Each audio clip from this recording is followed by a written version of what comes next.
Today, let's learn about Steve Jobs. Steve Jobs was one of the three founders of the Apple brand when he was only 21 years old. At the age of 30, Jobs was fired from the company he founded and officially returned after 12 years to save Apple from the brink of bankruptcy. Before his death in 2011, he built Apple into the world's most valuable technology corporation. During that more than 30-year journey, with different thinking and groundbreaking creative products, Jobs created spectacular changes in 7 industries: personal computers, animation, music, electronics, phones, tablets, retail, and digital publishing. He is ranked alongside great American innovators such as Thomas Edison, Henry Ford, and Walt Disney, figures who have gone down in history thanks to the way they used their imagination and creativity to bring about change. Insight into the technology industry and business models. Jobs' biological mother was a student. She was not married, so she decided to give Jobs up for adoption. Her request is that her son must live in a family with a university education. A doctor helped give the baby to a lawyer family to raise. However, on the day the boy was born, February 24, 1955, the couple changed their decision. They wanted to adopt a girl. So, instead of becoming part of a family of lawyers, Jobs became the adopted son of a high school dropout mechanic with an endless passion for machines, and his wife, an accountant. Mr. Paul and Mrs. Clara named the boy Stephen Paul Jobs. When she discovered that her son had been adopted by a couple who had not graduated from high school, Jobs' biological mother refused to sign the documents related to handing over the child. But she finally agreed on the condition that Paul and his wife committed to opening a savings account for Jobs to attend college in the future. Thus began the life of a legend. From a young age, Jobs knew he was adopted because his parents were very open about it. When he was just 6 to 7 years old, Jobs once sat on the lawn at his house and received a question from his neighbor. "Is it true that your adoption means your biological parents don't need you anymore?"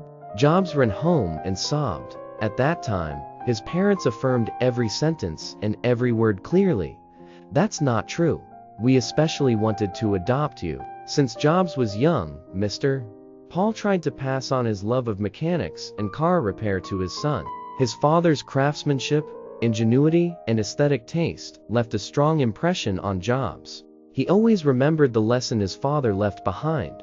Whether building a fence or making a machine case, you must pay attention to the backside even when it is hidden, which is an important principle when working. The desire to conquer perfection and the interest in things that others often do not notice.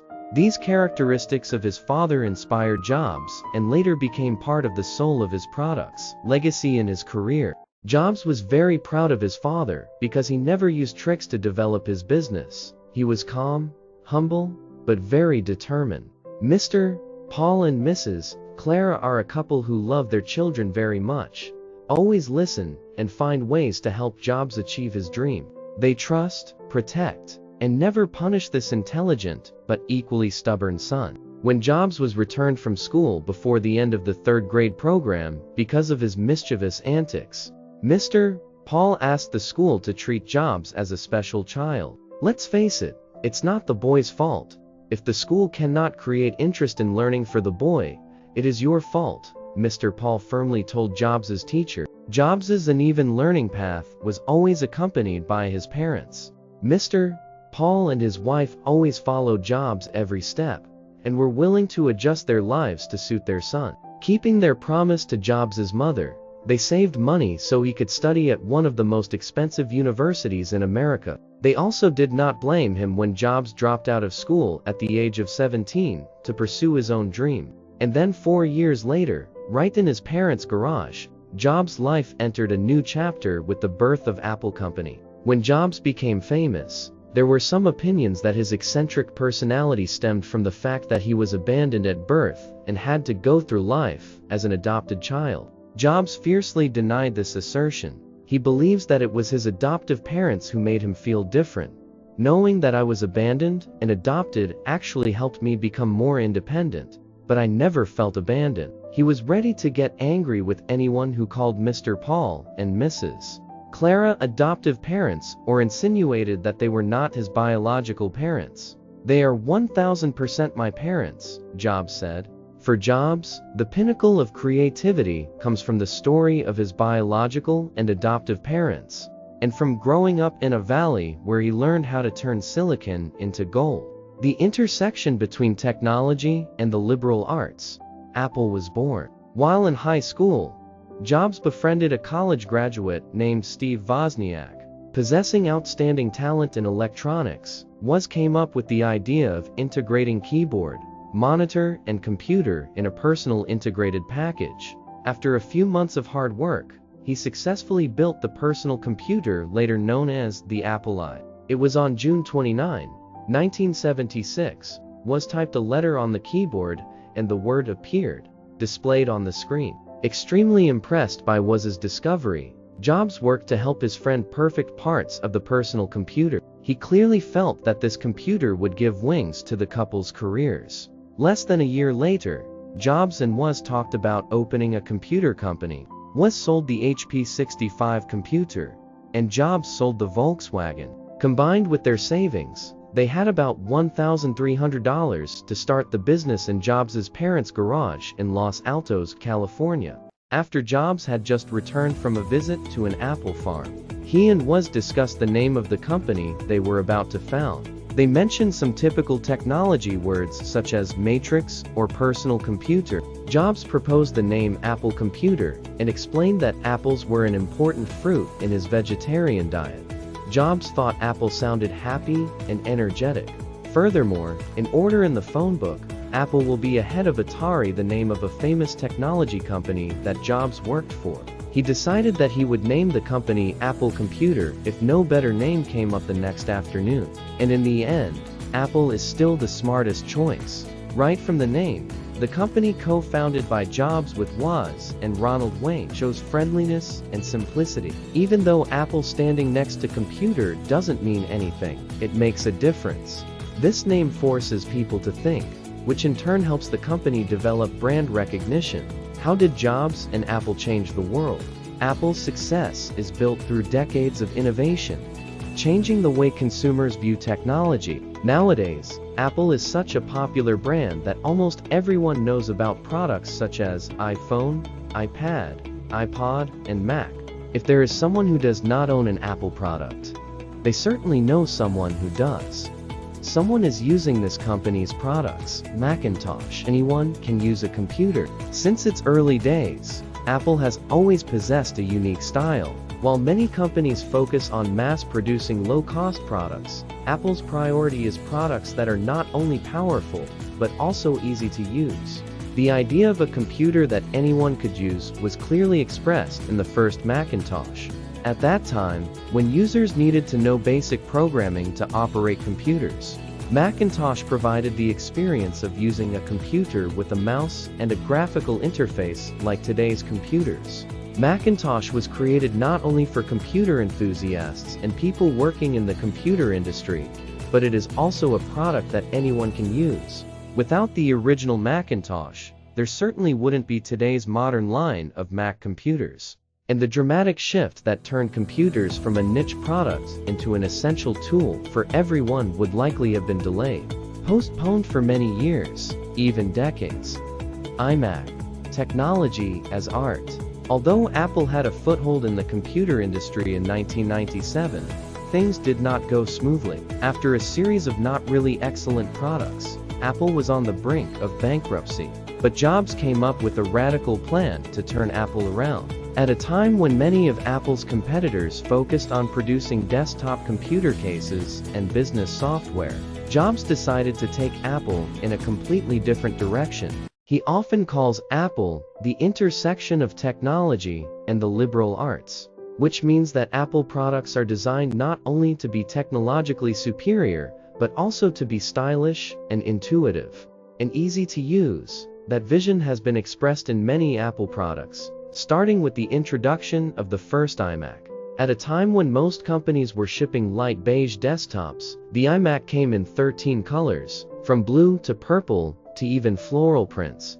This was one of the first times the public saw technology as art, instead of just a tool to increase labor productivity. iPod.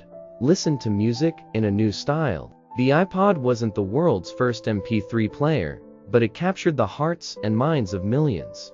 Apple owes this success partly to its promotion and branding. iPod is a great technology product. The value of iPod lies not only in how many songs it contains, but also in how this product makes the user feel. iPod has contributed to turning technology from a dry tool into a part of every person's personality.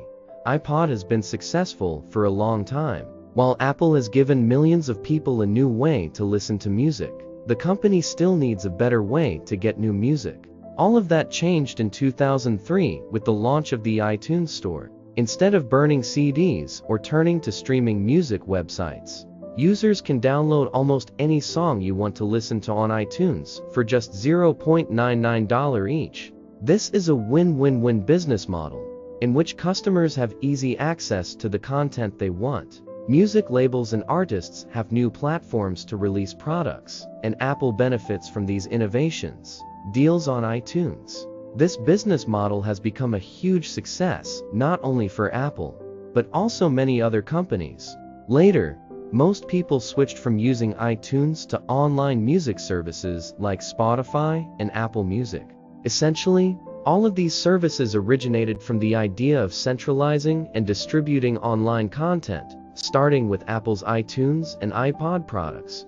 iPhone, the first modern smartphone. In 2007, Apple launched the first iPhone. Many consider this product to be the first modern smartphone. iPhone has inherited and enhanced the best things about iPod.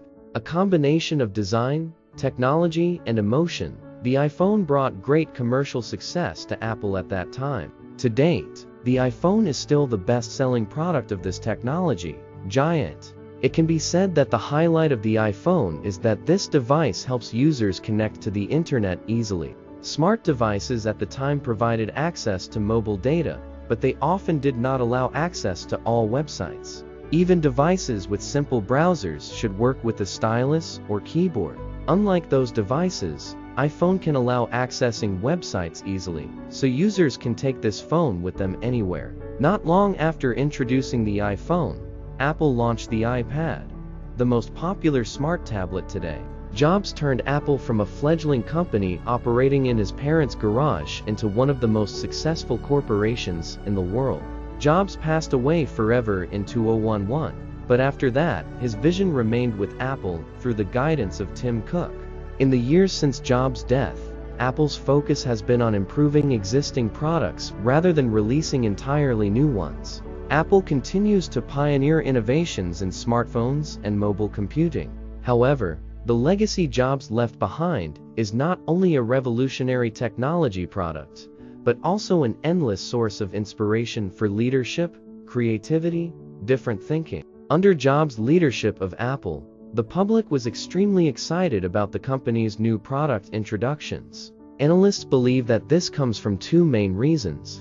The public is curious about Apple's new products, and deeper than that, they are anxiously awaiting Jobs' presentation. When Jobs stood on stage in a minimalist outfit, a black turtleneck and jeans, he seemed about to announce something grand that could transform the technology sector. Assessing Jobs' speaking ability, Microsoft boss Bill Gates once said, "Steve Jobs is truly a wizard in motivating people. I'm not hypnotized by him, but I see him reading spell, and people fall under that spell." During his time, Jobs rarely talked about himself on media channels. The public truly understood Jobs more fully after his speech at Stanford University in 2005. That was probably the first time he publicly shared about his background, career, love, and loss. This speech inspired, "Live with Desire, Live Foolishly," for not only those present at that event, but also those who aspire to live meaningful lives around the world.